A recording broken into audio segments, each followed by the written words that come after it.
کتنا پیارا. لندن کے اندر میرا جانا ہوتا ہے. میرے ایک دوست ہیں عبد القادر صاحب, جلدی سے ایک بات سنا دوں. میں نے ایک موقع پر ان سے کہا کہ عبد القادر صاحب بہت زمانہ ہو گیا, کوئی ذرا اچھا واقعہ سنائیے. گاڑی میں ایک جگہ جا رہے تھے, کہنے لگے مولوی صاحب اس سال تو بڑا ہی شاندار واقعہ پیش آیا. میں نے کہا خیریت تو ہے. بولے یہاں کے ایک گورے نے, ایک عیسائی نے, جس کی عمر تقریباً 90 سال کی تھی, پورے ملک میں اخباروں میں اور میڈیا میں اور کیسے کیسے اعلان کرا دیا کہ میں اپنے مذہب سے بیزار ہوں, میں اپنے مذہب سے بیدار ہوں, مجھے اپنا مذہب سمجھ میں نہیں آتا. اگر کوئی آدمی, میں عمر کے آخری مرحلے میں ہوں, ہو سکتا ہے 2 دن 3 دن 4 دن میری زندگی ہو اور میں دنیا سے رخصت ہو جاؤں, اگر کوئی صاحب چاہیں تو مجھے آ کر آئیں, اپنے دین کی دعوت دیں, مگر شرط یہ ہے کہ مجھے مطمئن کریں اور تاکہ میں ان کے مذہب کو مانوں اور پھر ان کے مذہب میں داخل ہو جاؤں. وہ دنیا پڑھی لکھی ہے, بدھ والے بھی آ گئے, پارسی بھی آ گئے, اور بھی آ گئے, خود عیسائی بھی آ گئے, اور نامعلوم کتنے طبقے وہاں پائے جاتے ہیں. پورا ڈرامے والی زندگی ہے. وہ سارے کے سارے پہنچ گئے. عبد القادر صاحب فرماتے ہیں کہ میں بھی پہنچا.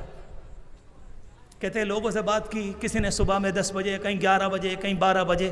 کہتے ہیں عصر کی نماز کے بعد, رمضان کا مہینہ تھا غالباً, عصر کی نماز کے بعد مغرب سے پہلے میرا نمبر آیا. میں نے سلام کیا, جواب دیا. مریض آدمی تھا, اٹھ کر بیٹھ گئے. اسپتال کے اندر بات ہو رہی تھی. بولے میں نے پہلے یہ بتایا کہ اللہ کی ایک ذات ہے, کائنات کی یہ بناوٹ, پھولوں کا آنا, یہ رنگوں کی رنگینی اور یہ خوبصورتی, کائنات کا ذرہ ذرہ گواہی دیتا ہے ایک ہے, 2 نہیں ہیں. اگر 2 ہوتے تو کہیں نہ کہیں تو اختلاف ہوتا. کوئی ہوا کو یوں چلاتا تو کوئی یوں چلاتا. کوئی یہ کہتا کہ نیم کا پتہ ایسے ہوگا, دوسرا کہے گا کہ ایسے ہوگا. کوئی یہ کہے گا کہ اس سال آم پر خربوزہ اترے گا, کوئی دوسرا کہے گا نہیں خربوزہ نہیں کہ آم اترے گا. کہا کہ نہیں, پوری کائنات کی رنگ بتا رہی ہے, کوئی نہ کوئی ایک ہے. کہنے لگے کہ ہاں یہ تو ہے, کوئی ایک ہے, 2 نہیں ہیں. کہا اس کے بعد یہ بتلایا کہ تم یہ بتاؤ کہ اس کا میسیج ہم تک کیسے پہنچے گا جب تک بیچ میں کوئی میسنجر نہ ہو. اس کے بعد رسول کی ضرورت بیان کی. ہمیں ایک رسول کا ہونا ضروری ہے جو ہمیں گائیڈ کرے, ہمیں زندگی گزارنے کا طریقہ دے. جب پوری بات بیان کر چکے تقریباً آدھا گھنٹہ, تو وہ بوڑھا عیسائی کہتا ہے کہ عبد القادر صاحب ذرا مجھے اٹھا کر بیٹھا دیجئے. کہتے ہیں میں نے سہارا دیا, اور سہارے کے بعد کہتا ہے وہ, شاید آپ اپنے گھر دھرم میں داخل کرنے کے لیے, اپنے دین میں داخل کرنے کے لیے نہلاتے ہیں, وضو کرواتے ہیں. کہا نہیں کوئی مسئلہ نہیں ہے, کوئی فرض نہیں, کوئی واجب نہیں. کہا مجھے کلمہ پڑھوا دیجئے. عبد القادر صاحب کہتے ہیں میں نے اسے گود میں یہاں کو بیٹھایا, اور اس کے بعد میں نے اس سے کہا کہ کہو لا الہ الا اللہ. اس نے یہی کہا, اور کہا کہ کہو محمد الرسول اللہ. جیسے ہی رسول اللہ پورا ہوا, روح پرواز کر گئی.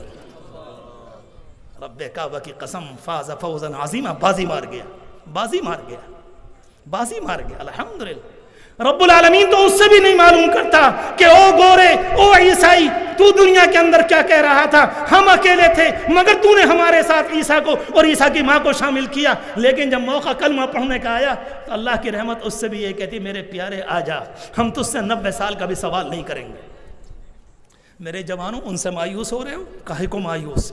ایک لمحے کو مایوسی نہیں.